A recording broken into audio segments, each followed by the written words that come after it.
ay inde mawɓe men en ɗo e almami men ko maki o saɗi jama tooli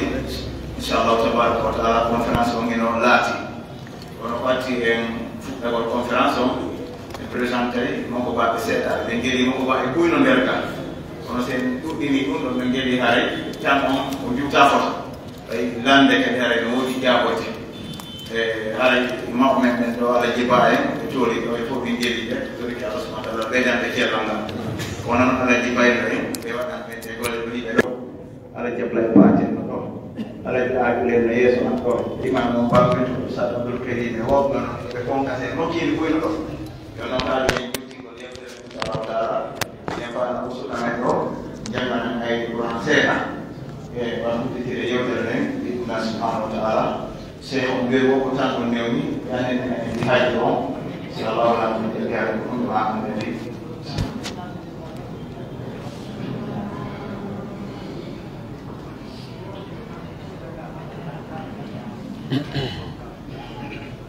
أعوذ بالله من الشيطان الرجيم بسم الله الرحمن الرحيم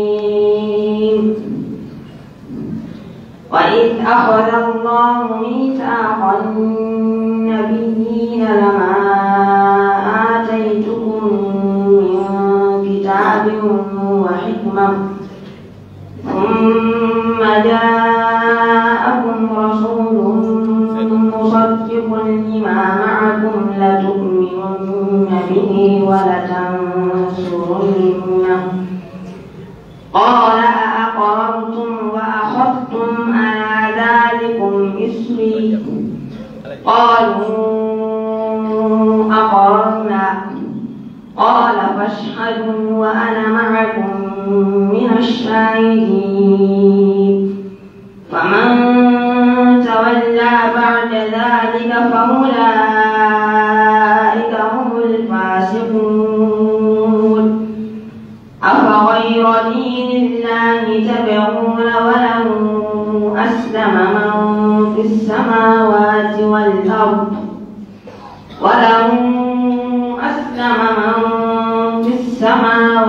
والأرض طوعا وكرها وإليه ترجعون صدق الله العظيم.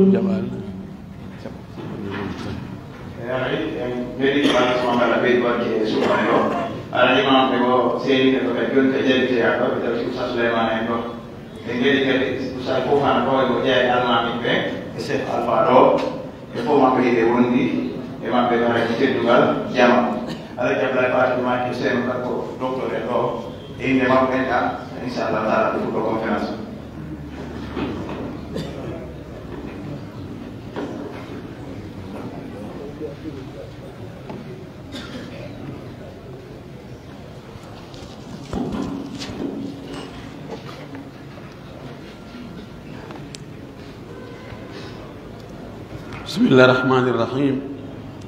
الحمد لله رب العالمين، الحمد لله ولي الصالحين، بعث إلينا محمدا صلى الله عليه وسلم بشيرا ونذيرا وداعيا إلى الله وسراجا منيرا، ففتح به قلوبا غلفا وأبصر به أعينا عميا وأسمع به آذانا صما، أقام به على الخلق حجة وأنار به المحجة وكشف به الغمة، هدى به الخلائق وضل بسببه خلائق. نشهد أن لا إله إلا الله وحده لا شريك له،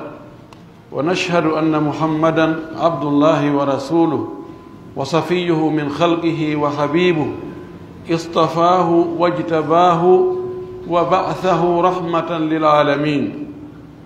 ونشهد أنه قد بلغ الرسالة ونصح للأمة وأدى الأمانة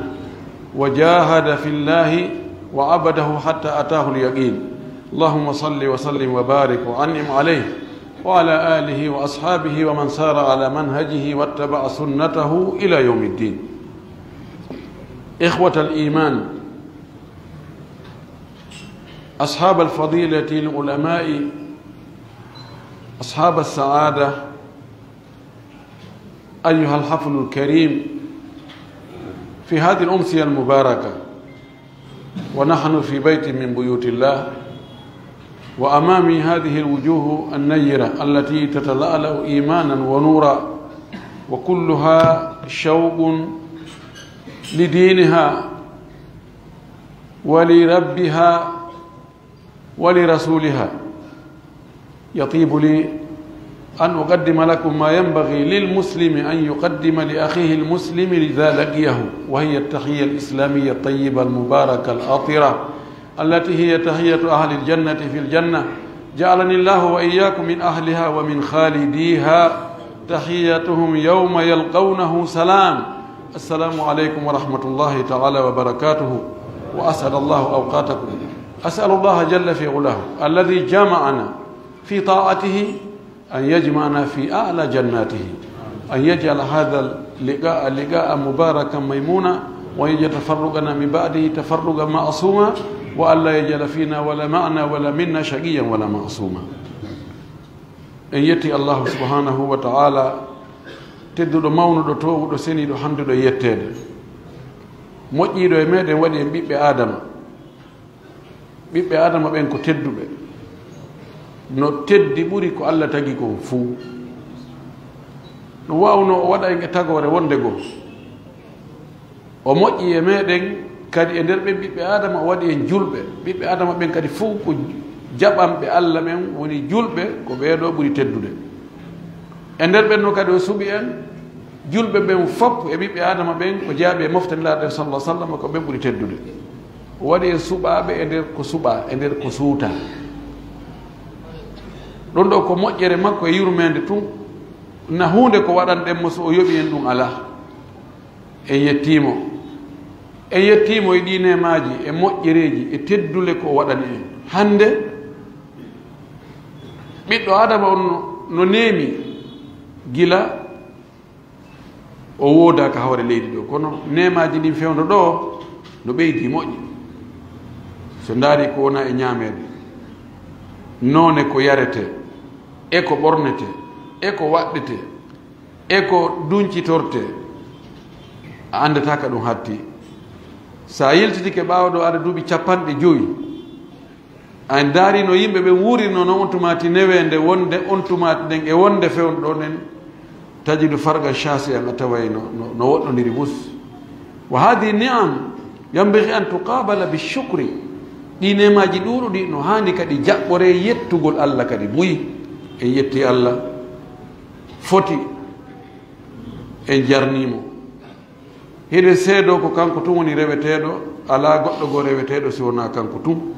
hara ko e hoore gonga. hiɗen seeda no nelaɗo men Muhammad sallllahu alayhi wa sallam,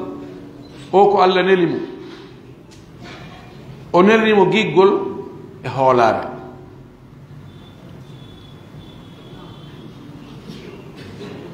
fiyo e male, fiyo e ndaɗo. hiɗen seedo kadi o yottinno ko o nula kon, o bonnano hoolare nden few. ko waɗi ko moƴƴo ko hoolaɗo, o yottinno himo yiɗi en, himo yurme en, himo mapani en, himo anani en. ko ɗum waɗi o accali hay hunde kono ɓattina en Allah, naada en aljanna si wona o yeetike en ɗum, o noddi en e ɗum, o rerɗini en kadi. kala kadi kono pottina en Allah, ɓattina en cheytane, naɓa en ka boni toon ha naɓa en ka yiite, ɗum kadi o rentini en, o haɗi en, o hajidike en. liyahlika man halaka an bayyina wa yahya man hayya an bayyina. fii ta goɗɗo feloy sina hoore mum, si woni laaɓi feeñi on tigi andi o suɓanike hoore makko ko boni ko, so heɓoy tana e nambara e albalaw e lette yawmal qiyama o felata sina hoore makko. innayi ɓe jakana ɗum mi waɗayno. torki Allah yo Allah juula e onelaɗo meɗen, juula e sahaba ɓen fof, juula e dendanangal jokkuɓe dina kaɓe jokkunoka. yo Allah jokki en kan dina tamintina en hoore makka, ƴetta en kadi e nder makka. allahumma amin. haray si ɗum feƴƴi ko saɗi tooli julɓe ɓen fof, mo ɓe kala ka iwri, ko duhiɓe, ko suddiɓe, ko sewɓe, ko mawɓe, ko saɗi tooli ɓe mawɓe meɗen ɓe Allah teddiniri mangu karama ko ɓe Allah teddiniri gandal almamiɓe haray ko saɗi ko tooli jama on fof e nde juulirde men ɗo juulirde Alaji Amadou Ba jinji nde ɓe waɗani julɓe ɓen ɗo ka ɓe juula e nde nokkure men ɗo hamdallahi 2 to takko prince ɗo haray e o kikiɗe ɗo en hiiriray ɗo e anditindirgol enen ɗo fof ko en anduɓe ko en julɓe wona kadi silmuɓe ko julɓe gila neeɓi gila ka mantaji neeɓi alhamdulillah ɗum ko yettugol Allah ɓayno woodi woɓɓe finuɓe tawi ben mum ko ka coociru yata ko si Allah faabike on tigi tun o fina o tawa ben makko no jokki goɗɗum tawa ɗum na soobe kanko o yilto o jokka ko woni soobe kon kala sabu no neɗɗo ko fino tawa makko men jokki o sikka ko ɗum tun woni soobe ko woni julɗo andintinte wa dhakkir inna dhikra tanfa'u almu'minin andintin julɓe ɓen andintingol ngol nafay nelaɗo men sallllahu alayhi wa sallam kana yatakhawwalu ashabahu bilmaw'idha no Abdullah ibn Mas'ud wiiri noon wonde nelaɗo o mooɓayno sahaba ɓen o waajoɓe hara noon ko fiwaji tum purement fiwaji haray ko ɗum min hada l baabi najitamin ko e ngal dambugal ɗon wonɗen e tumbodirɗen ɗo fi muɗum haray on accay hakke e yewtay ko raɓɓiɗi e juutinta ha haajuji ɗin no ɗuuɗi yimɓe ɓen no ɓiƴi kan nokkure ga wa jasakumullahu hayran o gasare lande kan no woodi seeɗa ko andintinten koko raɓɓiɗi ko yowodiri e ko fewndi kon fewno ɗon wi fa li kulli makani maqal wa li kulli maqali makan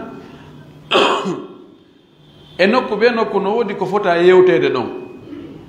ko noon kadi zamanuji ɗin kadi no woodi e o zaman ɗo ko fewndi ɗon tawa ko ɗum ɗo fewndi e yewtede fewno ɗo no jeeya ko fewnditi ngu hajju gadi bada wufudu rahman hujjaju baytillahi alharam bada'u yafiduna ila almadinati almunawwara ya'rijuna ilayha kama ta'riju alhayyatu fi juhriha fa inna al-imana ya'ruju fi al-madinati kama ta'ruju al-hayyatu fi juhriha hande hajiyankoɓe ɓen hoɓɓe Allah koɓe hoɓɓe Allah ɓe fuɗɗike argol cippo Madina naata wono moddi natirta e ngayka no iwri nokkel ɗin fuu ka funnangue ka hirnangue ka nano ka ñaamo e noneji ɓiɓɓe adama ɓen fou ko ɓaleɓe ko daneɓe ko boɗeɓe eɗen ɗe wowleteɗen fof no arde noto noddandu Allah ndu no wowla konngol gotol labbayk allahumma labbayk labbayka la sharika laka labbayk inna alhamda wanni'mata laka walmulk la sharika laka hara yewtugol fi ɗum fewno ɗo min almunasibi bimakan no foddi la yahtalifu ithnani min almuslimin أن الحج ركن من أركان الإسلام العظام وفرض من فروضه الجسام جل بدو يدو ديرالي وند حج كو توغالال اند توغال الإسلام مودي دين كو فريلا e farillaji l'islam njani din itawata yondinatake gaay majji inne ɗiɗo no hay tetteɗa ɗum ɗo na ella ɗum ɗo no fottana hakkude julɓe ɓen wonde hajju ko farilla wonande mo chartiji ɗin timmani chartiji ɗin an yakuna musliman an yakuna baligan an yakuna aqilan an yakuna sahihan an yakuna mustati'an وأن تكون الطريق آمنا وزادت الحنابلة وبعض أهل الحديث في المرأة أن تجد المحرم يرافقها aw zawjan yusahibuha si tawi ɗiɗo sartiji timmi hoore neɗɗo haray hajju mum farlike mum o wonugol julɗo farlaki kefeero o wona hellifaɗo farlaki payku si ko hajji no ko heɓa baraji sonnajo go townuno payku o wi nelaɗo ali hada hajjun o townimo ni townirimo junngo woto o wi ali hada hajjun ono mari hajju almaki naam walaki ajrun ihi an kadi noon ɗa mari baraji ɓay ka wonima wallitade idan o wona hellifaɗo o wona joomirawo haqqille feetuɗo hajju waɗɗaki ɗum no woodi ɓeyduɓe ɓeyni an yakuna hurran yo taw hara kadi ko o dimo wona yette sojo de ko yette sojo hajju waɗɗaki ɗum kanko ko yo kurkana yette bari ɓe wa an yakuna sahiha yo taw hara mo selli nawnuɗo mo tawata wawata jooɗade e hoore mbaɗɗatiri ha hewtoya makka ma wawata physiquement wawata gollude golleji ɗin toon o kadi himo yaafa wa an takuna tariqu aminan yo taw hara laawol ngol ka reweteɗon hewtoye makka laawol ngol no holni bandi ala e mum kuperde ruttu ala e muɗum tanaji ala e muɗum rebel ala e muɗum gueriji ala e mum tawa ala ko pinka tun woni e wowlude taw hara ayi motoya hewtoya a hulana wonki maki a hulana jawdi ma ndi hambaliyankoɓe e an takuna mustati'an yo taw hara ɗa tagana taga on taga ɓandu ndun si heɓike taga jawdi ndi ɗa mari dépense ko finance fi yahugol ngol e ko ñaamoya toon e ko accaka ɓeygure maɗa ga ha toma artuɗa hambariyankoɓe ɓen e bado hadith ɓe ɓeydi yo taw siko sonnajo himo wondi e duma haram makko ma moodi makko jumhur e malikiyankoɓe ɓen e shafiyankoɓe ɓen e hanafiyankoɓe ɓen ɓeɗo ɓe inni si tawi sonnajo on heeɓi yaadeteɓe holniɓe ɓe hiwaymo hunde hulaka ta violation yano e hoore makko haray no waɗɗimo joni fayda fo artiɗon hay hambaliyankoɓe ɓe tawtiɗon joni si ɗum ɗo timmi haray yaagol hajjugol farlike ma fi honɗum sabu allah subahanahu wa taala wi o ewni giɗo makko on khalil ibrahima alayhi salam maki wa addin fi nnasi bilhajji yatuka rijalan wa ala kulli damirin yatina min kulli fajjin amiq noddu yimɓe ɓen yoɓe arɓe hajja nodde jama are hajjon are hajjon are allah wi sa noddiɓe ɓe nototo ɓe are woɓɓe ara harano seppa woɓɓe ara hino waɗɗi ɓe arda e cedde ɗen fof woɓɓe ara ka hakkude pelle rewa ka hakkude pelle ara woɓɓe ka jooli woɓɓe ka nokkelli fof ɓe ara yatina min kulli fajjin amiq o wi walillahi ala nnasi hijju lbayti man istaa ilayhi sabila allah no farle hoore yimɓe ɓe yoɓe hajjanmo ka suudu makko wonande taganaɗo ñande goo nelaɗo men sallllahu alih wa sallam no tolode sahaba ɓen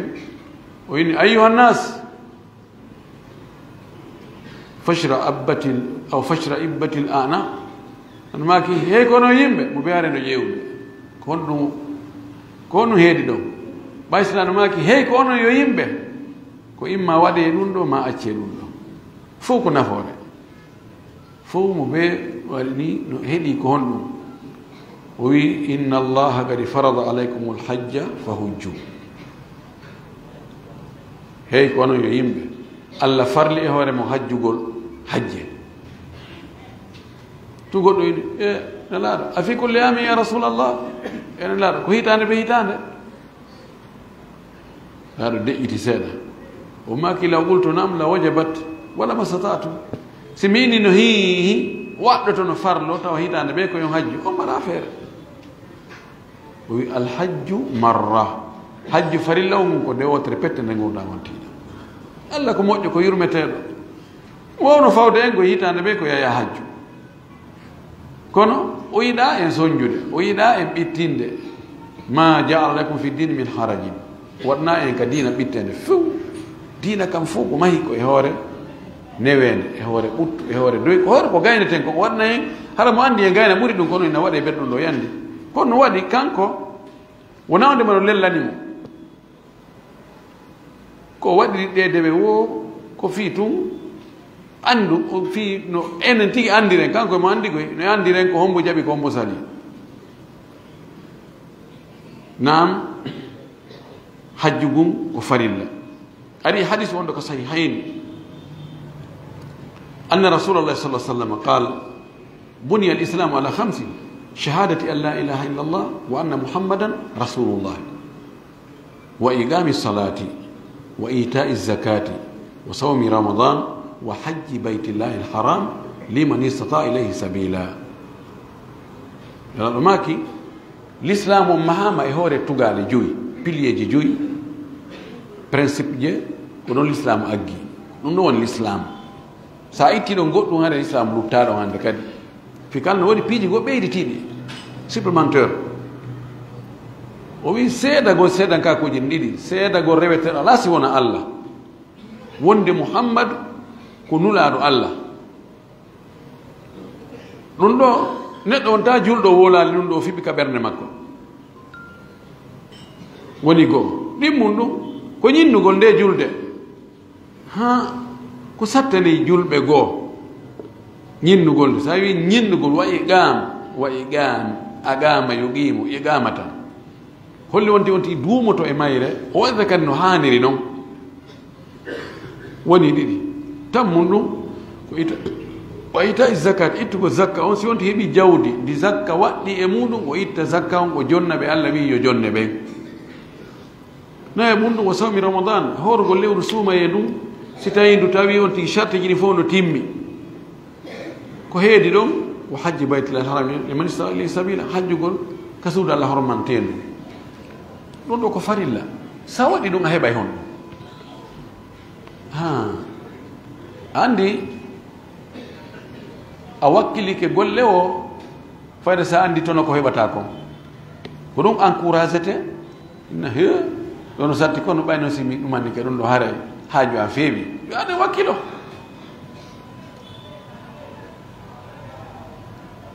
nelaɗo ɓene sallllahu alayhi wa alihi wa sallam no sappaninge makoji makko mo hajji ko hon ɗum o heɓata tono bénéfice on joddini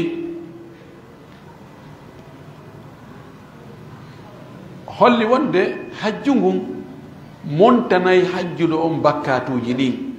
lootamo ha o laaɓa poyi haray hunde ɗuttande kadi bakkatu wamaki man hajja lillahi falam yarfuth walam yafsuq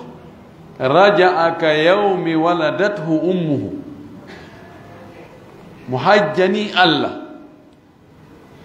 kara ko allah hajjano ɗen hajjogo ino fiyo ala hayyi hayya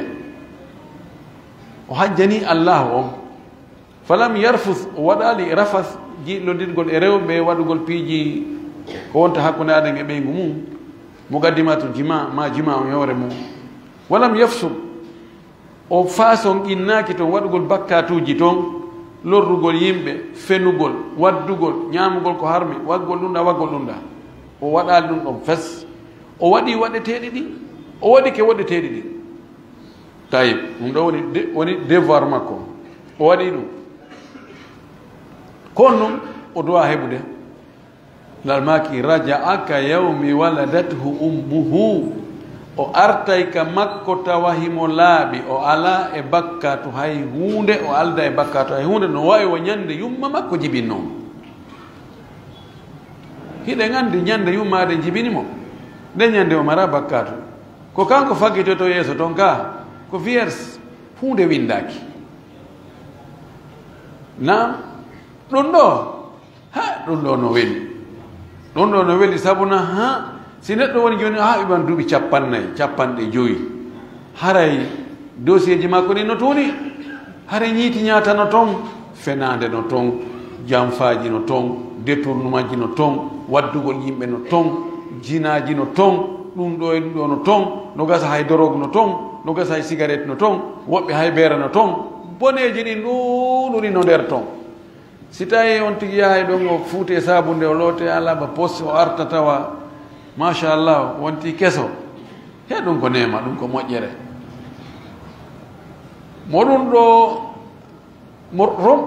ɗo wonani newani ha gayni sabu ngamelo e angal hittingol fidina sali on ti heɓa ɗum ɗo ha aray oɗo ko kataɗo ko ɗum no ari hadis mo ibnu hibbana filli o wimo selli cheikh albani tawtimo ka taligal hisan e ala sahih ibne hibban laraɓe sallam maki wo allah subahana taala wi inna abdan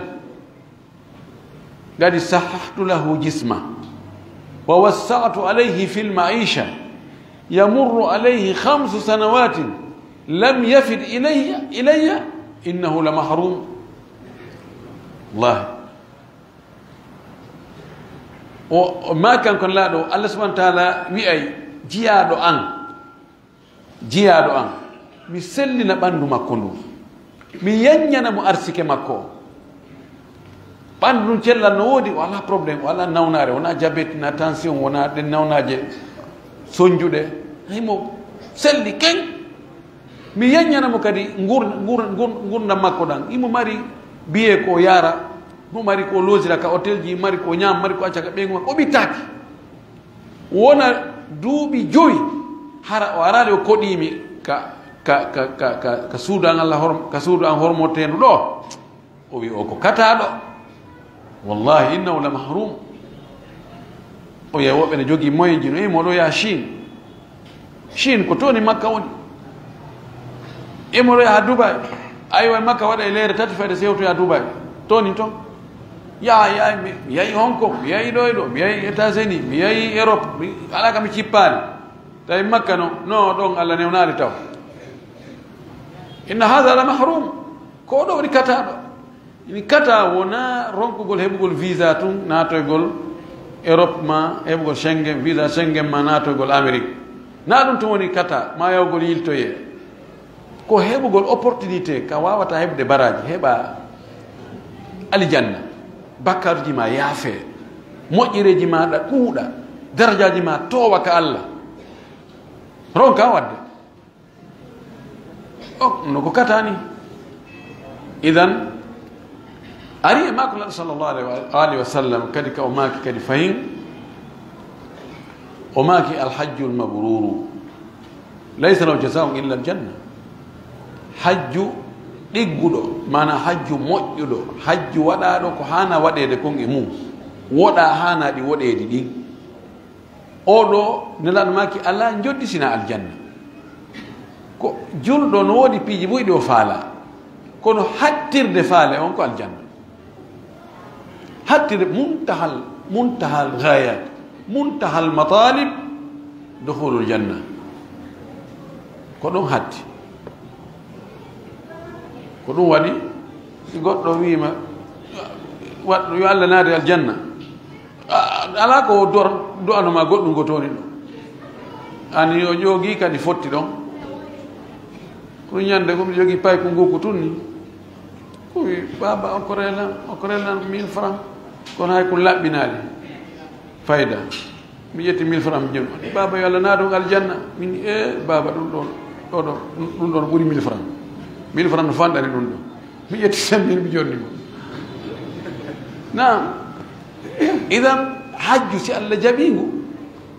jodidingo aljanna e kadi ko welata kadi neɗɗo allah no waɗa hajju addanamo ɗum haraka ka aduna ga nelaɗo meɗen sallllahu alayhi wa alihi wa sallam o maaki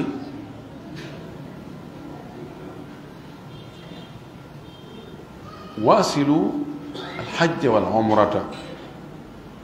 fa innahuma yanfiyani alfaqra wadhunuba kama yanfi alkiiru khubutha alhadid o maki jokkidire hajja umra yaha waɗa umra sa heɓi feere arta si hajju ari waɗoya hajju si hewtoyi suuma yaha waɗa umra si a mari feere jokkidire ɗum ɗiɗiɗi o wi sabu ɗi raɗoto ɗi pottinayi basal e bakkato ɗin mbaji ɗon ɗiɗi ɗi pottoto few ɗin ɗon tentini o ba arano basal ɗum doggugol pottota ko goɗɗo e ɗum no weeli idan fi hajju ngun baraji mum no ɗuuɗi ha feƴƴiti ko wakkilagol kono noon si tawi a heɓali feere hajjoygol tawi ka ñobbu juuɗe fanka buɗe enna joni ha gasi ɓa mi heɓali hajjugo noon nde anni ɗum waɗi golle goɗɗe goɗe watta no woodi piiji goɗɗi goɗɗi wawɗa wadde immagol jemma juula janngol alqur'ana ngol moƴƴingol jikku ma on nafirgol yimɓe maɓɓe ko marɗa feere kon nafirgol yimɓe ɓen julɓe ɓen ko marɗa feere kon ko feere moƴƴere ideji moƴƴi wallirɓe ɗum pehe moƴƴe conseil ji moƴƴi ko ɓanndu ma ɗum wawɗa gollirde golliranɓe ɗum hayru nnasi anfa'uhum linnasi ko ɓuri moƴƴude yimɓe ɓen fof lalmaki ko ɓurɗo nafude yimɓe ɓen fof kono yimɓe nafirte kono ɗuuɗi woɓɓe no hato jini e gandal janggiɓe sa mari woɓɓe no hato jini e relation ji fi iɓe jogui probléme ji awawi nodda téléphone a kaari dey no jogui ɗo hunde kaari haray dossier ji makko ɗin haray ko minen woni ɓawa mum sifa wona ɗum idan yon tigui wakkilo joni noon ko hajju fi a heɓu ngal ɓural wowlagal ɗo laysa kullu hajjin yuhrizu hadha alfadla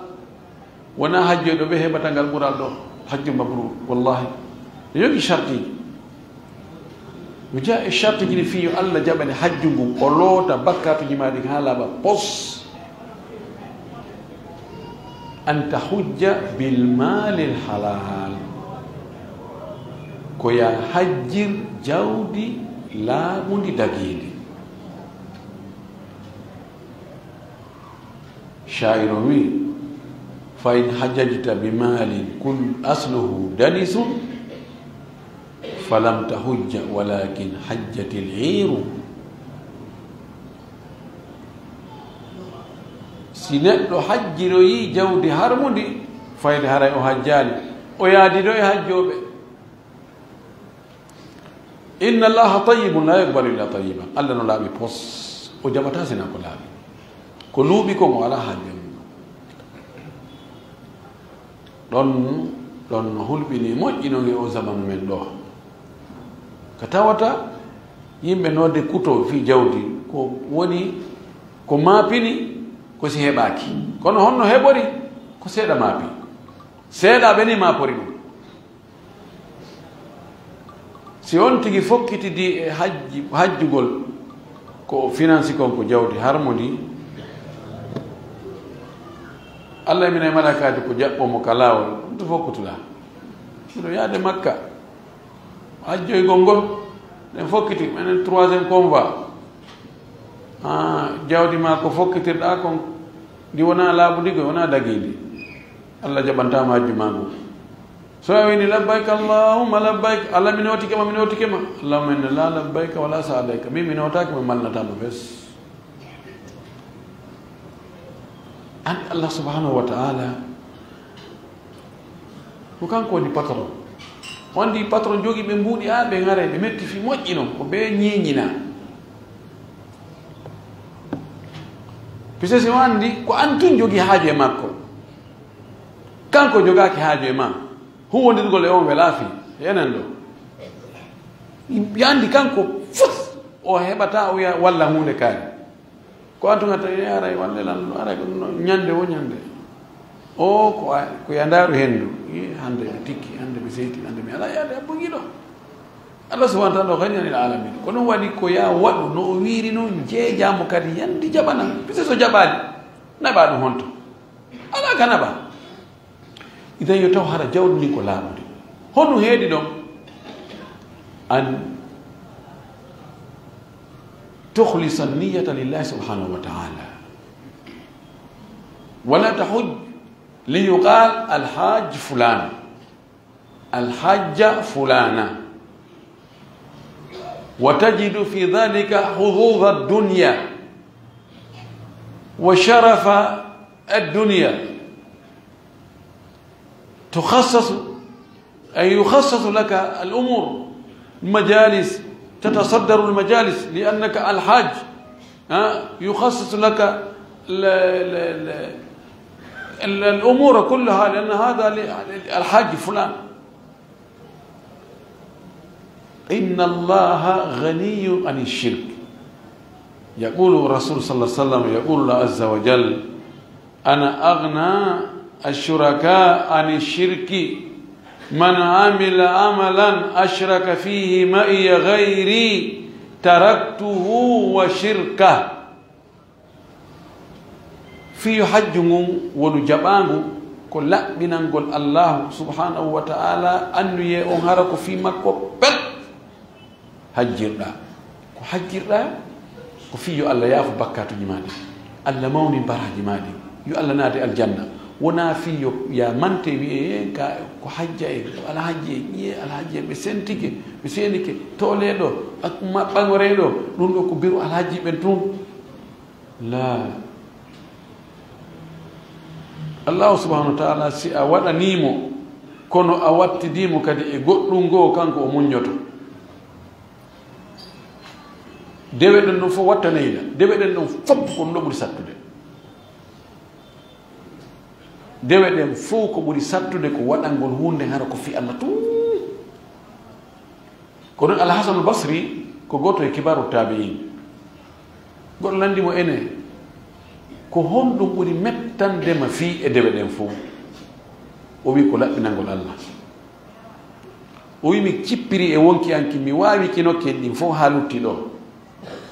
ɗo ko wonde men yana korelenge wonde ki liɓa wonde mi liɓa o wi ko fi won ɗum wasi ɗum no sattani wonki o wi ɓay si laɓɓinanama Allah tun hara ke heɓal ton geɓal andi wonki no yiɗi mantede andi ko kaari wanmi andi ko kaari yimmi ko ɓe docteur ɓe seeni ke motte andi no wela wonki yafe ɗum tun machallah andi mbiɗa ɓuuri ɓe yimɓe fof joni noon siko fi Allah wonɗa e waɗirde ɗum no hoore ala toon na ko weeli fi joni moltagol ƴetta joni montan jonna goɗɗo an tun kanko tun hay goto anda ɗum welana fi yimɓe kono waɗugo yimɓe awa ko fi hunde kaari min Allah arsikilan noon 50 millions ye alhamdulillah alhamdulillah waɗde ɓe du'a wela wonki a taway wonde on tigi wakkilo waggol 100 millions yeeso yimɓe ɓen taw wakkilaki waggol 5 millions kanko tun emo waɗanta on c'est pas facile wallahi wona ko weɗi fi e ngu hajju min no mapini mi moƴƴi noon komi yiyata kon nde himbiri giguire e guidi guidire ko wona waɗede fi hajjiyankoɓe ɗo laɓɓingol anduye no metti fiye ɗum ko sayi noon préparation départ on to fi arrivé on ɗo anda e piiji ɗin no wela fi e jaɓɓo wi ko jaɓɓeteɗo caméra ji no waɗa ɗum no filmé no keecodire soobiji no ño'a guidi gadare autoje yani autoje joyi ana neɗɗo goto jaɓɓo asike président woni arde yani hewta ka suudu ka tawa suudu no wayno ke wonti wondugo julle no para pode on couleur pode fleur no joɗɗina piiji ɗin fof pentiranoma régilama ɗum annama yani ko siko yummirawo ko waɗante ɗon kon hay ko fewɗo peera makko heɓano ɗum ɗum wela fi laɓɓinangol Allah wi ɗum ko ɗum a taway ko ɗum kuti wo yimɓe no wakkili mawɗo go ɓe nani no nanoma goɗɗo sifanini mawɓe ɓe noddi ɓiɗɗo maɓɓe ɓe yewta kaari tan nala e ma a waɗi lampiiji bus kono lutti ko a waɗaali sa waɗi lan ɗum no haray lan ni haray ala ko waɗna lan sa waɗna lan ɗum noon no haray simi maayi haray mayde e sunu hon ɗum babay ko yanaɓa makka piiji ɗi waɗa fi sa waɗna lan ɗum no haray waɗna lan a hunde gore an kaarijo o yawno hajju ɗo rowani ɓiɓɓe makko ɓe naɓino mo hajju ari ɗo hande ko kanko fewjata ɗo hande ko woori o ko ɗum min so sahay ɓattade mo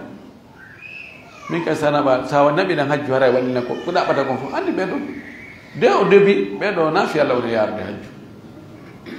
ɗum naɗo men fillana de miɗo ƴenti wallahu mustan haren ettoɗen wakkilo ɗen mo be yo waɗu ka ɓernde muɗum inchallahu mi yaari hajja hara ko hajju fi Allah ndaare nelaɗo sallah sallam ko hajju o inni allahumma hajjan la riya fi wala suma Allah ngu hajju an ɗo ko fima an tum wona yiingo wona fi yonane andi woɓɓe no waɗi firrimo ko allahumma ij'alhu hajjan o tori Allah Allah waɗanango hajju ɗo hara ko fiima ko laaɓugo pos fiimaɗa hara na fi yiingo na fi nani nani sa hen laano torade Allah ɗum Allah okkor mo laɓɓinangol mo laɓɓinangol Allah anniye hara ko hajjungo fi Allah ani itte sikke idan haray wona juutingol ha en ala e nder to wono ɗo inchallahu ñalolmaji aroji ɗin en waɗa yewtereji waɗa daren toɓɓe ko tawata tangini ɗum ɗo waway yimɓe no hato jine muɗum waɗoyen ɗum inchallahu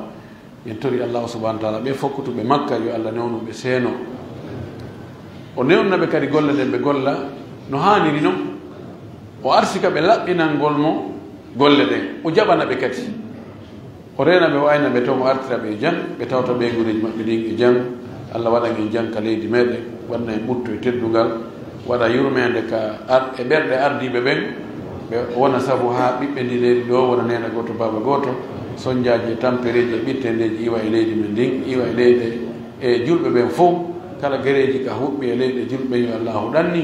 kala guereji ka huɓɓi e aduna on fof yo Allah ɗanni guereji ɗin kala ka goɗɗo wona e toñede torki Allah yo Allah ittanmo toñeɗen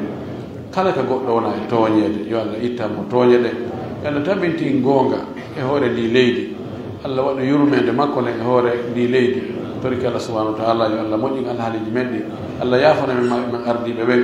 yo allahu fewnan en zurriyaji men ɗin yo Allah fewnan en sonnaɓe men ɓen yo Allah poɗu balɗe men ɗen e hoore dina jaɓaka Allah arsuke battane moƴƴo torki Allah subahanahu wa taala yo Allah reene o Allah hiwida en e ɓeygore men ɗen ko hiwida e hiwana en dina men kam ko hiwana en jawle men ɗen torki Allah waɗa en hiwaɓe waɗa en moƴƴuɓe waɗa en natoɓe e janna ربنا تقبل منا انك انت السميع العليم وتب علينا انك انت التواب الرحيم وزكي انفسنا واتي تقواها انت خير من زكاها انت مولاها سبحان ربك رب العزه عما يصفون وسلام على المرسلين الحمد لله رب العالمين جزاكم الله خيرا عدد ولا من فيلتو غا landa aranangal goɗɗo landi istay hawri mo faala jombude sonnajo noon no heɓiri ni ɓe ɗiɗo est ce que l'islam no tagini ɓeɗo landi wo goɗɗo no faala jombugo sonnajo kono sonnajo on o heɓiri ni ɓiɓɓe ɗiɗo mana o heɓi fattu ɓiɓɓe ɗiɗo si tawi no dagi ka on jomba on sonnajo ɗon no dago charte taw sonnajo on tuubi o acciti ɗum ɗon few ɗum ɗon o hayki ɗum ka junngo haali o niisi ko wanna ɗum ko o wonti o arti ka raayi sabuna si tawi debbo no jokki waggol zina hare dagaki jombugol mo fewno ka wone jokki waggol zina ɗo si tawi noon o tuubi o arti man taaba taaba allahu alayhi mo tuubi Allah jaɓanami tuubugu yeewo ɗum haray no sella jombugol o bal no moƴƴi jombugol o ɓay joni so heɓali moodi oɗo sutti worɓe so heɓali moodi ɗum gasa o jokkani ɗon tum no ha mayde tawa mo ɗum Allah dandu mayde tawdugol on tigi e hoore ɗum ɗon billahi tawfiq landal ɗimmal ngal sonnajo kanko e moodi makko ɓe windoni hajju kono moodi makko feƴƴini ɗon noon wonno o gueɗata programme moom ɓay ɗon ɗon faano yewde duma andi ɓeɗo landi ɓe ni wohi ɓe windi yahugol hajju ko kamɓe e moodi maɓɓe yaade no hajju ngu kono moodi maɓɓe joni feƴƴini ko honno ɓe watta ka lasili sonnajo keygujo wona yo voyage keygu yagal ko o rentagol e piiji nayi voyage gol ngol waaloygol nokkugo harnaka moodi mum maayi acci ɗum ɗon paragol cuuɗo e nunnalngol ƴamowo ko ɗiɗo keygujo rentoto ko ɗum woni heynagol Omar ibn Khattab radiallahu taala anhu kanko e Abdullah ibn Omar himɓe yii wonde keygujo nayo voyage haysi ko hajju kono way Seydina Omar radiallahu taala anhu wonde si hajju fokkitama ka yaltiroyte no yahi harminoye o yahi no dara noon o sakko kala sonnajo mo andi ko keygujo so wi wonde mo fokkiti hajju koyna yilto o yilta kono nene men Aisha kañum no nundimo nene men Aisha kanko mo yii wonde no dagi ka sonnajo keygujo hajja ko yaadayno wonde e sonnaɓe ta ko ɓe keyguɓe ɓe yaha ɓay sahaba ɓe lutodiri aray yani no wawi ƴettude kala konngol ngol on tigi faala ɗon ko ɓuri moƴƴude ko haraw yahade kono no dagi ka o yaha madame ara en wi wondugol e modi ma wondugol duma haram wona charte si tawi yaadeteɓe holniɓe kelduɓe harna yette soɓe heeɓi ka haray ella wala no dagi landal goo so tawi goɗɗo fi dammo layya on yarlino sellanamo ka o annio kanko e ɓeygure makko nden fi dammol ko o jonna goɗɗo ɓe wara ganna kanko hirsi on ti hirsno ko ɓeɗo landi si tawi neɗɗo ko fi dammol gotol o heeɓi jongalle sino sella ka o kafina ɗon ɓeygure makko nden e nder kol dammol ɗon ka baraji o jonna kadi goɗɗo go yo hirsanmo sino dago no dago ɓeygure makko nden ka nder suudu kono jongalle ɓiɗi ɗo kafata dammol goto tawino ko on tigi ɓeygure mum nden wawide allahumma hada li wali usrati fatagabbal minni joni noon hirsugol dammol layyakol e huttugol sendutugol no wawi hara ko hettude layya on tigi waɗi no wawi halfina goɗɗo ɗan nelaɗo sallah sallama layya makko o na kanko hirsanno hoore makko o halfino ali radiallahu anhu o inni ali kipanan ɗum ɗo kono ali kadi ko ɗaɓɓoy ko buusejo o ɗaɓɓoy lanmaki kono buusejo ta yoɓmo noon coggu ko o golli kon ka teewu yo argame yoɓaymo ga ɗum waɗi teewu layya o yoɓirtake e huttuɗo o si tawi ko huttiri ko hirsini o huttiri ko fiyo hendo gongel koko halda wiye joni ama ɗuman ɗo mi watta ɗum defi allah o yoɓayla donc ama yoɓete koyngal ɓawongal da no dagatako idan holli wonde no daga ko goɗɗo halfina fi ko hirsana ɗum ko huttana ɗum ko sendita tewo sino faala hayi ɓuuri so on tigi ala haaju e ñamugol o inna kadi a senditana ɗon naɓana ɓe tawɗa no foddi e mum o ɗo no dago kafugol ngol si tawi ko jongalleɓe ɓe wawi kafugol kono hara ko nagge ma ngeloba jongalleɓe jeɗɗo yani worɓe jeɗɗo no wawi kafugol ɓe sooda nagge ɓe hirsa layya ma ɓe hirsa ngeloba enayi ɓe boro ngeloba ɗum ɗo ko imam malik woni jaɓade imam malik inni wonki ko fi wonki yani ngeloba ko fi neɗɗo goto pet nagge me ko fi neɗɗo goto pet kono no selli sahabaɓe filli ko jabir ibn abdillah radiallahu taala anhu filli ke wonde ka Hudaybiya o wi min hirsayno nagge fi yimɓe jeɗɗo min hirsa ngeloba kadi fi yimɓe jeɗɗo nelaɗo o nela newnani men ɗum rahkasa lana o newnani men harayno dagi fi arafa on ko ɗum sari o yamiri fi neɗɗo no yahaali ko hajji toon fi ñande arafa ñande arafa no jeeya e min ayamillahi koye ñallumaji allah mawɗi ɗi ñande arafa jeeya ñande arafa mo yahaali hajju ko on ɗum haani wadde ñande arafa ko horugol laaɗo maaki sawmu yawmi arafa yukaffiru sana almadiya wassana almuqbila awi atiya o maaki horugol ñande arafa ɗum no wona sabu allah yaafo on tigi bakkato hitande feƴƴude nden fof e hitande arane nden kadi haray no moƴƴi on tigi hebbine kadi du'a hayso on tigi ala ka arafa toon ko ɗum ɗon woni golle ɗen amma yaaɓe arafa ɓen kamɓe nayoɓe hooru kamɓe jogui golleji du'agol janggo qur'an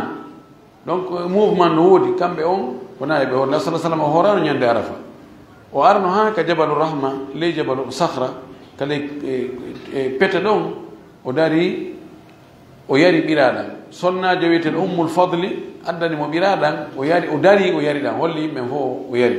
fi wonde hollata wonde kanko o hoora fewn ɗon wa billahi tawfiq. goɗɗo o hoy no hirsi nagge sadaka sellitte o jonni yimɓe jonnaɗo ko yarli no selli o jonnaɗo ɗum par ce que tawi no daganimo ka o ñaama ɓay ko koyɗo woɓɓe landi ɗo woɓɓe hoyɗi hiɓe hirsi nagge itti sadaka sendani men tewo ɓe gollitiri ɗum ɓe hirsi nagge ngen ɓe senditi ɓe jonni men tewo yalli haray on tewuɗon no dagi ñamugol ka dagaki ñamugol no dagi hirsigol fi koyɗol koyɗol ɗum woodi noneji tati ɗo woodi koyɗi jilɓu jalɓu adgat ahlami cheytane fijirta goɗɗo holla mo joni mo uno e ceehe imo bari no ƴakkamo ɗum ɗo e ɗum ɗo sifa ɗum koyɗol no ara hara ko on tigi miiji hunde nu ka ɓernde makko no miiji ɗum ko ɗum on tigi miiji ha ɗantori heewi ka on tigi yii ɗum koyɗol no woodi hara ko goonga koyɗol ko peccum e pecce annabagal annabagal ngal ko fuɗɗorta ko koyɗol ko ɗum fuɗɗora noon elaɗo taw ko hoyɗi o arday noon kono min ko mi yurni ko mbi nelaɗo men sallllahu alih wa sallam waɗirani goɗɗum fi koyɗol o firi noon koyɗi ko fokkiti hare nden Uhud hoyɗi nagge no hirse o hoyɗi nagge no hirse ka galle makko o hoyɗi kadi kaafa makko kan no ŋappiti hakkunde o firi koyɗol ngol o firiri nagge nge ko wonde sahabaɓe makko goo luttoyay toon o firiri ko kaafa ka makko kan ko ŋappiti kon ko wonde jeeyaɓe ka nder suudu makko tigi tigi ɓen tigi waroyte kono ɓe Hamsa ko ɗon wara sahabaɓe makko capanɗe jeɗɗo waranno kono o waɗani sadaka fiiɗum ma o yilto fiiɗum ma o ɗumanno neɗɗo sadaka wota habbo ha hoyɗa ma goɗɗo ko hoyɗani ko moƴƴi e sadaka yoɗɗa mirɗa na dara ɓe yimɓe takkoɗoɓe ko miskinɓe ma ɓe yimɓe an fuuta ko miskinɓe ɓe wayri ñamugol tew accimi hirsana ɓe nagge mi ɓattora Allah mi daɗɗo baraji yaha hirsa ɗum ɗo no moƴƴi ka ɗa tew on innatake no harmi so on tigi jonnama tew ko hirsira koyɗol no dagi ka on tigi ñaama ɓuri moƴƴude hara on tigi hirsirani fi no hoyɗi yani sa hoyɗi dewal joni si tawi wadde ɗum nu andi ɗum ɗon no moƴƴi ko an ɓeydugol mo encourage go jokku kono ta sinkta wonu an a waɗi ɗum ɗo woosi a hoyɗi no fanɗi yahowo sooda nagge adda hirsa sendita miskin ɓen tew hara ko ni tu wona goɗɗo hoyɗi he ala jeeyi no hoyɗi on ɗo hoyɗi on waɗi hunde kaari sadaka nagge ngaari kami on ɗon ha haray taw fijir ɗum nan on tigi mo kisan guɗu waɗ ɗo ko kulol wonɗa e waɗirde wona fi Allah ɓeyde haray kono te on harbira ɗum o billahi tawfiq andi ɓeɗon addi ɗo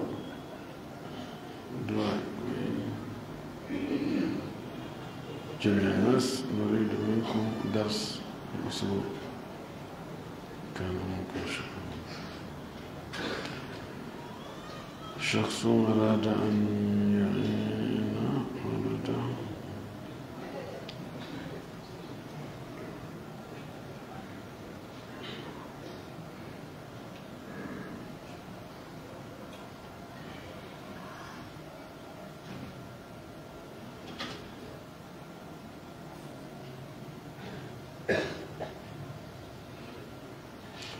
oɗo taw mo ɗaɓɓiri en du'a mo jogii boobo mo sella o wi min wo e onon jama on fof en toranomo Allah yo Allah dikkinamo o boobo makko torki Allah yo Allah dikkimo o boobo kanko woni dikkinowo kanko dikkino Ayyuba yo Allah dikkinmo yo Allah ittu fiira e nawnare nde Allah nemdirmo cellal torki Allah subahana taala sellina julɓe ɓe nawno ɓe fof o watti ɗon kadi o wimo faala ɗo dars fil usbu ko yimo faalirami dars nder yontere nde joni mi annda ko kanko hakkude amen men ɗo tum darsu on ka ko waɗɗo darsu nder yontere nden o wi siɗo newi waɗimi duwa yo Allah jaɓani duwa ma on joni en daaray so tawi amin mi janngigol neɗɗo gooto mi wawata janngide neɗɗo gooto hani faalaɓe mi janngi ɓe no ɗuuɗi wawata neɗɗo gooto ni tun an tun ara adda deftere nde mi janngine no mettani mi fii ko waɗi kam mi janngita to no ɗuuɗi joni komi jogii noon darsuji kam yahata jamaɓe o hettiɓe o hatoñiɓe o ɓe yaha min jannga kikiɗe fof kikiɗe ne jogii darsu tenen talata alarba alkamisa ɗeɗo hakkude futuro gueeƴe ko ka juulide bawasir juma o hakkude futuro gueeƴe ko ka juulide sawane ɓen lambaji haade ko arrisala nden ɗo min gaynide min fuɗɗi alfiqul muyassar asewe o hakkude futuro gueeƴe ko ka juulide ley ɗo honno duulide jametu nasre ɗo ka juulide alaji Mama Saliou koyinge nda bon e dimanche on fana on e andi ko ka juulide Sinthiou ɗo bon dimanche ene mi acci kikiɗe on conférence ji kami noddete to mi invité conférence ji ɗin ɗon mi waɗali darse ɗo bimbijo ɗen kadi fof ñande wo ñande bimbilan jogui darse ka juulide kami juurato ñande wo ñande fannuji sertuɗi hadis no toon aqida no toon usulul fiqi no toon fiqu e noneji ɗi fof fiquji go fiqu l'imam malik fiqul malikiya sabu min ko fiqul maliki ko ɗum mi jangi ɗum mi janguno mi janguɗo e juuɗe janguɓe fuutatoro mi yahi mi jangi e juuɗe torankoɓe sénégal ko fiqhul maliki aɗa ɗon seeɗa ni hay mona mufti mbiɗo andi fiqhul maliki o moƴƴi hay komi yehi jami islami e ɓayɓe ƴettila magistére mi impose no mi indi ko si mi winday koye nder fiqhul maliki on mi windata ɓeni anta yani letto asablil malikiya hono jinganta maliki en almim ko e goɗɗe koye fiqhul maliki goɗɗe ko fiqhul mo garini waɗa fiqhu sunna on seydi sabik mazhabuji ɗi fof adday e goɗɗum ko fiqhu ala madhabi imam ahmad misar mustagni ndena ko fiqhu madhabi imam ahmad wona noon noon alhamdulillah kono janggingo neɗɗo gooto alay no mettanimi fi seeɗa simi heeɓi noon tullabul ilm hara ko mbiɗo faaɗa hara ko jogiiɓe niveau towuɗo min dara nomi wallide sek ka luga tentiga bangal luga ko kutubu luga on woni mi heɓani ɓeɓe janginta sina fayɓe amen ka suudu ɓeno ɗum jangito nahwe ɗuma ko faala sabuna kuntu muula am bil luga ɗo yiɗono laala tawi o wi ɗo ke landal makko ɗo shakhsu arada an yu'ina walad umruhu 30 ila alhajj ووالد الصبي لم يحج ko feeñanemi ɗo ko bindi ɗi laaɓani moƴƴi o wi nani goɗɗo imo faala wallude suka mo duuɓi 30 fi yo hajju ɓen on ɗon paykun noon ɓen on suka ɗon kañum hajjali wala endalamin joni noon paykon kun hajjali ɓen makkum hajjali bal paykon kun hay jombali tawa joni o yana faala mo naɓude hajju est ce que hajju makko mum no jaɓe andi komo duuɓi 30 ko feewi manɗa ko duuɓi noga walla ko 30 i hajju makko no sella na hajju sellugol hajju yo wodira e jombugol madame woni helli faaɗa mo ɗum 30 ko helli faaɗa moyomo ɗo sabi mo ɗum 30 ko payku ko boobo sabi ko boobo faamuɗo assabiyu ko boobo mo ɗum 30 na boobo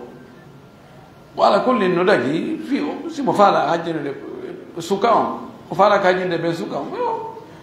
aslan kamɓe ɗe no hajji waɗɗaki ɓe ɓayɓe mara joni noon oɗo waɗde tabarru wonɗo e wadde fi allah ɗum o faala ɓuranɗo mo o watta o wi ɗo no woodi woɓɓe goo ara ko sukaɓe mari jawle bus kono ɓe inna tami hajju fen ɗi duuɓi an ɗo mi bonna e hajju an ngu yani no woodi sukaɓe goo ko yette soɓe tigi on iɓe andi taw ɓe akkitali ɗiya piijiɗa ɓe inna hajju so tigi hajji ngu marata ko ngu bonay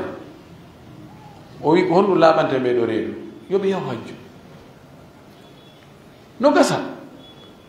haysi tawi ɓe jokkuno hara ɓe fiima e ma ɓe jaatoto ɓe waɗa e ɗumɗa ɓe waɗa e ɗumɗa ɓe yaha ɓe taro e suudu kaaba Allah subhanahu wa taala yurɓe ɓe innano ɗo hannde kadi kala ko boni mi itti ka ɓernde ma ɓe yaha safa e maro ɓe toro Allah jaɓa fes Allah yaafo e bakkatuji ɗin ɓe arta ɗo taw hannde kadi ɓe falƴitaka ko boni kon tawa ɗon no ñidda ɓe woodi waɗuɓe heɓi ɓos wallahi e duuɓi feƴƴinoɗi neeɓi seeɗa goɗɗo suka o innimi docteur o yimɓe faala haccude kono muraɗi no ɗumantinni mi wawali accude fi affaire rewɓe sonnaɓe ɗum ɗo mi wawali tertade minni mo yaha hajjoya torɗo Allah yo Allah itta ɗum ka ɓernde ma o yeeyi ko hajji men fottoy toon arafa minni mo ɗo noon jeejuɗo Allah yo Allah itta ɗum ko kala ko boni kala bakkate yo Allah itta ɗum ka ɓernde ma wakkili o tori Allah o arti mi woni ɗo ɓe majjoni mi yiiɗali fayda ko ɓaɗi hitande min fottoy ɗo Madina pawi mi anditali mo koy o wi salamu aleykum docteur o hirino o inni komin wonno kaarijo o inni wallahi alhamdulillahi ɗum hannde ala langi ɓernde fof miɗo añi ɗum wona mi añiri ukkede nder yiite ina yontigiyam alhamdulillah ko Allah jogui peewal ngal wa billahi tawfiq tan hara e jonna e mawɓe ɓe ɓeyda weltanade jama ma cheikh Mouhamadou Pata ɗo ɓe weltan lala ɓe jonne onon weltan ɗo jama on tawa si o jogui konngol ko a gonɗo tumade jonne mawɓe ɓe waɗana ɓe weltano jama mo ɓeɗa duwa inchallah. Alhamdulillahi rabbil alamin wassalatu wassalamu ala rasulillahi sallallahu alaihi wasallam hara jama juɓɓe ene tumbolirɓe ɗo e weltanike Allah subhanahu wa ta'ala eɗen hani mo weltanade Allah mo yiɗi yo jarne fii yo ɓeydu kala nema mo marɗa fii yo weydi tan no ɓeydanede koye a jarne no jeeya e nema mo tawata ene juuɗo ɓen enen kadi ɓe mari ko mantore sugu si tawi woni Allah waɗi en tumboliri ke suka ɓeeɗo newanke iɗon andi no woodi nokkeeri go ka tawata woɓɓe ko jokkuɓe laawi ko tawa si ɓe tummodiri sukaaɓe ɓen haysi ko faatunde ɓe yahi maasu ko nawngol nawgo ɓe yahi ɓe yimɓe ɓe iwtiraɓe ɓaawo maɓɓe si hayri keɓe ɗon wona embouteillage jooni enen kadi ko ɗum ɗo woni embouteillage men ko kala ka tawi Allah newnina ɓeeɗo tummodirde haray ko woni nema fii hon ɗum hannde ɓe jama fewniɓe telen ɗo hannde ɓe yettade Allah ɓuri ko wowno par ce que si tawno haraka kaɓe woni ko woɓɓi ɓuyɗo seeno tano ko tawe taw ko Allah newni kon yo ɓeeɗo tawe joni weyɓani si woni balɗe a wuppa e ara fottaro e maɓɓe naniraɓe konngol ko ya jarno Allah annduɗo ko keye e hoore julɗo hakkunde julɓe ɓen ko ɗum siniraaɗo maaki wondema faatagol yeeɓagol ganduɗo hara joni ko yeeɓagol diina ganduɗo hara en dorike Allah subhanahu wa ta'ala yo Allah ɓeydan en ɓe en dorike Allah nde Allah no ƴettitaɓe ka hoore ley ɗo woyotaki ɓe acci kadi suku maɓɓe ɓuyi yo Allah woodi ten duuɓi ɗin haa ɓe heɓa janngana ɗuuɓe rampilasa e ɓe ɓeyne yimɓe haray jama julɓe on weltanama fota si goɗɗo daari o jamaɗo fof o tawata ɓe onon ɗo fof koye ɗigalleji ɗo e koɗo déplacement ko waɗɗon ko waɗoton kon seeno ɗon rewi ɗon mi Allah juuɗo ɓen ɗo hannde ka yalnoɗa o place ka rewa Allah no ɗon so a feƴƴi fof tawi woni a déplacé ko juuti kon yo Allah yoɓere noon baraji ɗin kiɗon weltana fota min hay hunde ɓaynami fonde tan ɗo jama on ko ɓe newini ko en yinnuyi en fof en hawtu yetten Allah doron ɓen hoore ɓe yo Allah fewnen hokka en iman hokka en timmode moƴƴere doron ɓen saybuɓe meɗen ɓen yo Allah subhanahu wa taala on yokkuɓe kala ko ɓe woni e yanganagol islam kon o waɗa arsika en heɓugol o maɓɓe ɓuyi hakkundeji meɗen o waɗa en kadi nani jaɓi hara na unsagol yalta yejjita hara kala ko nanirɗen ɓe ɗo inchallah o pattinay ka ɓernde men hara so yalɗi andutoyde waaña joni haray en weltanike jama maaki wondema yomi jaarno on sina ɗum Allah no waɗi mawɗo meɗen duwaɗo sakkitogol makangal gongoɓe ino ɓe ɗo ara joni min darto ɗo mi jarni on fota yo Allah subhanahu wa taala yoɓe en fof parati ko seeri nde geɗa gol ko waɗa e nan ɓe jami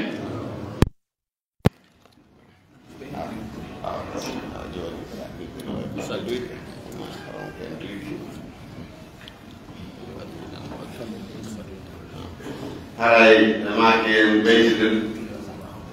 nam haray ɓay woɓɓe ko en woritoriɓe du'aaji aray mawɓe kadi ɓe maaki ɓe du'anto jama on ɗum kono ɓayen jogi ke ɗo micro ɓe maaki ɓe gonti ara jama on du'anama toriɓe du'aɓe fof ko Allah subhanahu wa taala woni jaɓowo du'a kanko andi ko honɗum moƴƴantoriɗo ko honɗum kanko andi ko honɗum heƴata e makko en torike Allah en fatta ke o pilasu du'aaji ɓe duyiɗin ka jaɓeteɗon ka moƴƴani ɓe woppo en torike Allah en fatta ke kala maabiɓe ɓe yo Allah o hoynanɓe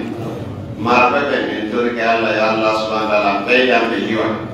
ɓe maraɓe yo Allah arsikuɓe kala mo tawi ko non yooɓi norde angal on yo Allah arsiku mo muñal kan mudana mo haajiji makko ɗi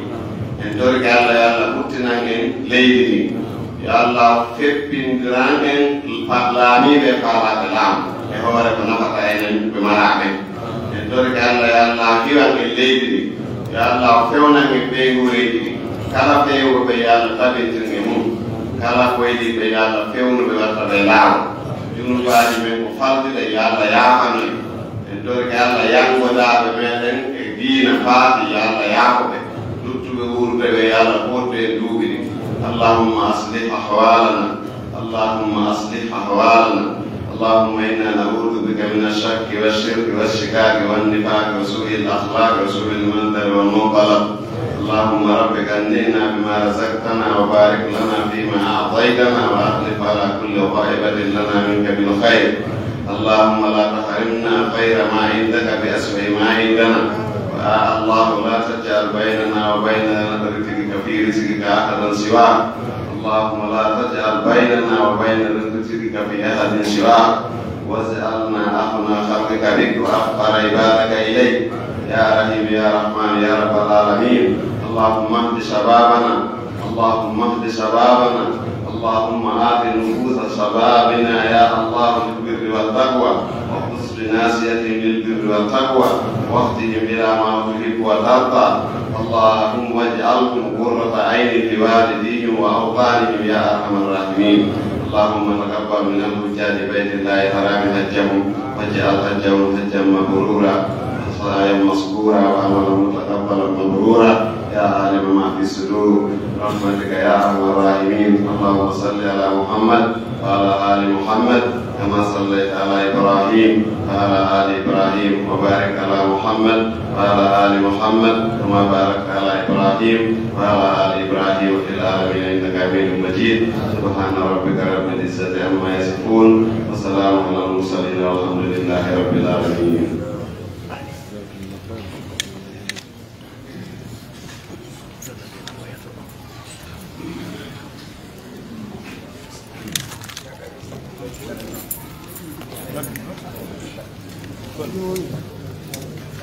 Benvenuti.